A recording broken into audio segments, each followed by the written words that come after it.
fourth lesson of your Germany depth study considers the extent to which the Weimar Republic recovered after 1923. This lesson is basically going to outline the good versus the bad, and most essays in this particular section of the depth study will ask you a generic question like, how much did Weimar recover after 1923? And you'll have to outline a minimum of two reasons it was a success in its recovery from the chaos of its early years, 1919 to 23, and you can have to counter that, of course, with at least two reasons why it had failed. Larger essays, such as in the 40-mark question, if that is your option, you should choose to do 3 essays, the majority of which providing a counter-argument structure. So again, reasons it was successful versus reasons it was a failure. So in essence, I'm expanding beyond just the traditional 2 for the paper 1 10-mark question to cover all eventualities, because of course this is a big question, a core question of your course, in fact. So let's pay very close attention, make great notes, and have a great time going through this. All right. So what's the overview? Just as a quick reminder, the period 1919 to 23 was defined by economic crisis, repeated attempts by the left and the right of German politics to overthrow the Weimar Republic. You had the invasion of the Ruhr by the French. You had the hyperinflation crisis economically. You had the Kapp Putsch, the Munich Putsch, the Spartacist uprising, and you generally had a constitution written at this time that did not provide the stable government that Germany needed. Throw on top of all of that the Treaty of Versailles and its negative effects on Germany, and you have absolute chaos. Most people would then do a reflective comparison and say the years 1923 to 29 were characterized by economic recovery and political stability. And that they, in many cases, give credit to a man named Gustav Stresemann. Gustav Stresemann was the foreign minister, and he and chancellor for a time in 1923, and he was able to renegotiate the terms of the Treaty of Versailles and what's known as the Dawes Plan, which I'll talk about, which will bring about a return to normality. But though, and this is important, and this is where the questions get you, things seem to get better, there are also a lot of significant issues, much of them just simmering below the surface. So what is good? Obviously, very first, the economy improves dramatically. By April 1924, a big step forward is made. The Dawes Plan is announced, and this links reparations payments to economic performance. It provides additionally an American loan of 800 million gold marks to help kickstart the German economy, which had suffered into hyperinflation. They create a new currency because the old currency was devalued by hyperinflation. They called a new one called the Reichsmark. The Germans, as a result of all of the Dawes Plan, only need to pay what it can afford in reparations, which means that Germany's economy will no longer be burdened by reparations payments it cannot make. The economic revival follows. Inflation falls, industry expands, German exports increase dramatically. And this economic recovery is pretty evidenced by the stats of 1927. So within 4 short years, or rather 3 short years of the Dawes Plan, you have German industry recovering very well. Industrial production will exceed, which means it will be higher than it was before the First World War broke out in 1914. Germany will regain its place as the world's second largest industrial power after, of course, the United States. Wages for workers will rise, as does their standard of living. Usually the two are linked. Reparations are being paid. German exports increased. Germany is accepted into the international community. The government will increase welfare benefits and wages for state employees. Things on the surface, economically, look quite good. Another good aspect is, by comparison to the years 1919 to 23, there's relative political stability. There are no more attempted revolutions after Hitler's failed Munich beer hall putsch in 1923. The parties that supported Weimar democracy did well, though it's important to note that none of them ever matched the seats that they gained in the pre-Treaty of Versailles election of 1919. You may remember me alluding to that very specifically in Lesson 2. Okay, additionally, moderate parties gain more seats in the Reichstag than radical parties do. Hitler and his Nazis running in the Reichstag election since 1924 only received 35% of the vote. Between 24 and 29, the Socialists, the SPD, the Catholic Center Party, and the German People's Party work well in coalition governments. The governments that are formed are all coalitions at this period. As one of the issues, as you know, is that there were no coalitions or no German political party ever gets a majority. But the coalitions worked well. The most notable of those is Mueller's Grand Coalition of 1928, which is a wide-ranging coalition of groups across the political spectrum, and was hailed as the champion of democracy, really, of the champion example of the success of German democracy. Additionally, good foreign policy. And there are some ups and downs, but here are the good bits. Stresemann has some pretty good triumphs in foreign policy. In 1925, you get the Locarno Treaties.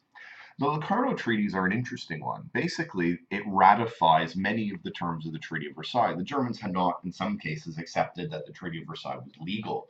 And the Locarno Treaty guarantees not to change the western borders of Germany with France and Belgium, to say that, for the Germans agree in this, that Alsace-Lorraine, for instance, will always be part of France. Just one example. Doesn't say much about Poland, but that's an issue. That's another issue. 1926 sees Germany accepted the League of Nations. Stresemann in the League of Nations was able to work quietly to reduce or reverse some of the minor terms of the Treaty of Versailles having to do with reparations and what can be paid in reparations. For instance, certain natural resources which could no longer be seized. And in 1929, you get the passing of the Young Plan. The Dawes Plan had only been a 5-year plan. The Young Plan further lightens reparations and leads to the final removal of British, French, and Belgian troops from the Rhineland, which they had occupied in some respect, not to the degree of the invasion, but had occupied since the end of the First World War. The Young Plan sets reparations out over 80 years, reduces Germany's overall payment, and makes it completely manageable. Now, back the economy and the issue of U.S. loans. With the Dawes Plan, with the Young Plan, came huge borrowing from the United States. The United States had initially, in the Dawes Plan, given 800 million gold marks in order to restart a German currency. And as a result of this, the success of the German economy is tied to the success of the American economy. Stresemann will famously say, "Our economy is dancing on a volcano." It's a wonderful little quote you can use if you're making this point in an essay, and as you should. American loans were a problem, but more a problem from 1929 forward. So in essence, from the years 23 to 29, the American loans were very helpful. But of course, in October 1929, you get the Wall Street crash. U.S. banks, desperate for money, as people are withdrawing theirs, as the value of their investments decrease worldwide, begin to recall the loans from their German counterparts. And they do this to cover their own losses. And this leaves Germany without American loans, and moreover, in huge amounts of debt that needs to be paid back immediately. The other thing is that the economy, it's not fair to say, was all good. There were winners and losers. The winners, of course, were big business and the landowners. Okay, big business, especially those in the chemical and steel industry, grew. Some of them, if you put them together, they total 1/2 of the German economy overall. Landowners, especially those who own land in cities, with urbanization and people moving from rural to urban areas, saw their property values rise by over 700% in the 6 years between 1923 and 1929. Workers in industry gain as wages rise and unions secured better pay and conditions. But this needs to be juxtaposed against the losers. The big losers are the peasant farmers and the middle class. The farmers during this time will overproduce and food prices will go down. Many ended up being unable to pay their bills or keep their farms. Small businesses become disillusioned as the growth of big business threatens them. The biggest and probably the most prominent example are small business shop owners who are threatened because the 1920s sees the birth of the German department store, offering huge amounts of quantity all in one place and at reduced prices because they're using their massive buying power to get cheaper rates from the people who produce the goods that are in their stores. Other examples, middle class. You can probably cite this one. A university lecturer in 1913 earned 10 times a coal miner. but by 1925, he only earned 2 times more. So you see that the middle class, once getting away, sort of establishing themselves away from the lower class, are being I guess, squeezed to a degree, and they're not seeing their wages rise comparatively. And you have the working class catching up with the middle class. And one of the most important points you need to remember, and you must add this in, is that unemployment in Germany remains incredibly high, approximately 6%. That today, that number would be pretty shocking to a lot of us, and that's quite a good thing, actually, with employment hovering somewhere around 4%. 6% represents a huge amount, and we're talking about a population of 60 million people. There are a million people unemployed. That's a big deal. Politics. The 1920s, even though you do see stability within the ruling parties in German politics, the 1920s also see the growth of extreme political parties, most notably, of course, the Nazi parties. During this period of stability, it has to be considered that 30%, a very significant amount of the votes, go to parties who oppose the Republic. Right-wing organizations pose probably at this time the greatest threat to the Republic, and they've never been destroyed. One example is the DNVP, a very similar party to the Nazis in terms of their belief in ultra-right-wing nationalism, anti-Semitism. And they actually start to work with the Nazis, and they make themselves appear as more of a respectable, broad-ranging party instead of just this sort of crazy Bavarian party led by this cult of personality, this charismatic man named Hitler. Working with the DNVP gives them a broader scope in terms of their popularity. The DNVP is led by a man named Alfred Hugenberg, who is the Rupert Murdoch, a big newspaper and media baron of Germany at that time. So he does also bring them a lot of media coverage. So what we see in the background is the growth of extremist political parties. And another important point is that when Friedrich Ebert dies in 1925, he is, or was anyways, a member of the SDP, the Social Democrats. The German election is held for the position of president.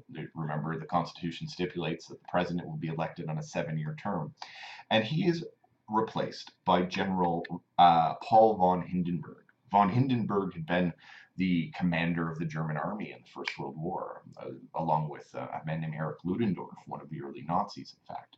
But Hindenburg wins this election. Now, though Hindenburg doesn't set about destroying the Republic and promises an oath to maintain the Republic, he is fundamentally opposed to democracy. He will write, for example, to the Kaiser in exile, asking for approval, symbolically showing that the old Germany still exists through him, and that this new Germany is somehow linked to the old Germany, and there may be a preference for it, before he ever assumes the role of president. So we have a dangerous stabilizing force at the head of German politics, and with the powers vested in him in the Constitution, we'll see how that plays out dangerously in the 1930s. A couple more points. There were also, in politics, many changes in government. Germany has 4 different chancellors between 1923 and 1929. That's quite a lot for any country to be considered stable, having an election every 2 years on average, maybe actually even less. The government coalitions were hard to keep together. That kept these chancellors in power. One government fell in 1926 over a disagreement on which flag should be flown in government buildings. The one party had wanted the old imperial flag, and the other one had wanted a more modernized flag. And effectively, they can't agree. And over the issue of what flag should fly, an entire government falls, and the Germans have to go to an election. This gives people the sense that the Weimar Republic itself is not that stable. By contrast, small groups like the Nazis demonstrate that they're organized. They made the Weimar Republic's democratic coalitions look weak, because they show that as a strong and stable unit, we can have, if you bring us to power, a Germany that doesn't follow, a German government that doesn't fall over petty issues like flags. So you get an interesting contrast. And with these problems, it gives voice to these groups like the Nazis who said, we can bring stability. I mentioned that foreign policy also was a little bit up and down, and I've given you the good stuff, the Locarno treaties, the renegotiation of Germany's entry, or rather the negotiation of Germany's entry into the League of Nations as a couple. But there was also some bad aspects of foreign policy. Many people in Germany never liked the fact that the Weimar Republic, especially under Stresemann, joined organizations like the League of Nations. The League of Nations had always been considered, and if you think back to topic 2, a club for the victors of World War I. And as such, they never saw Germany having a place in this League of Nations. They also attacked Stresemann for signing the Locarno treaties because it meant they had to accept giving away places like Alsace-Lorraine. It also meant that the government accepted the terms of the Treaty of Versailles. And for nationalist Germans like the Nazis, it was completely unacceptable to accept any term of the Treaty of Versailles. The communists on the other side of the political spectrum will attack the Locarno treaties. They say that it's part of a plot against the communist government of Russia. Okay, Germany would join the League of Nations against Soviet Russia, and so they believed that Germany was siding with the West, was siding with the capitalist powers over the communists. So you have on the left and the right of the political spectrum enough reason for people to coalesce in their hatred of the Weimar Republic. Also, in the aforementioned Young Plan in 1929, a really strong campaign was launched against it, led by Hitler and the aforementioned Alfred Hugenberg, head of the DNVP. They don't win, but they become kind of, well, they don't win. I'm not saying that they're close, but they get a significant majority of the vote. Hitler travels around Germany. He becomes a national figure. Hugenberg prints large articles about him in his paper. Hitler gains notoriety and national fame by campaigning against Weimar foreign policy in the guise of the Young Plan. So Germany, as we can see, still has a remarkable amount of issues. So all of the questions in this particular course need to consider that the terms 1923 to 1929 often referred to as the golden years, implying that they're wonderful and golden and everyone enjoyed the fruits and prosperity, was actually sort of a sham. One more major point, and we're going to consider this bad. Now, you can, because if the question is framed up until 1929, mention the onset of the Great Depression, the world economic crisis, which ostensibly begins in October 1929, but it had its roots, let's just say, it had been starting from 1928 forward. The Great Depression meant that Germany was forced to pay back the loans. I had mentioned that they had been given the huge amounts of loans from America. And at the same time, do they have to face this loan? They're faced with other major problems. Number one, the Great Depression, this world economic depression, reduced orders for export items, which means industry suffers. Investments and projects were canceled all over Germany. Industry lays off. Unemployment reaches alarming heights. It goes up to 6 million people. That's 1/3 of the workforce finds itself unemployed. Germany's unemployment, for example, during the Great Depression, was 10 times higher than the next comparable capitalist country, which was France, and was actually even much higher than the United States. The Great Depression completely undermines the Weimar Republic. Its economic policies had never been massively popular, but with the Great Depression, people attach the failure of the economy twice over, thinking of course, hyperinflation, and now the Great Depression, to a failure of the Weimar Republic and weakness of its politicians. And the last part was why then? Why could not the Weimar Republic deal with the Great Depression? Well, quite simply, after hyperinflation, printing money and increasing public expenditure isn't considered a viable option. Hyperinflation had been such a tragedy and an embarrassment that policies that would inflate a currency, which could lead to more money into the market, even if done correctly, were completely unacceptable. Coalition parties, spread across the spectrum, had, of course, all sorts of different views on how to solve this crisis. And the coalitions that were possible in the good times are no longer possible after 1929 whatsoever in the bad times. The Social Democratic Party, for instance, the biggest party in the Reichstag, actually refuses to sit in its seats under the chancellorship of Brüning in 1929, 1930, 31. Why? Because Brüning refused to give more benefits to the workers. So the German political system, based around working together in coalitions, begins to fall apart. There's no way under these conditions to make stronger and stable Oh, a little conservative kick there. Government. And as a result, Weimar and people's belief that Weimar is the way forward begins to collapse along with the German economy after 1929. That's it. Wow. Okay, that was good. Make sure you make all those little notes. There's lots of little bits of information. Make the connections, and I'll see you in class.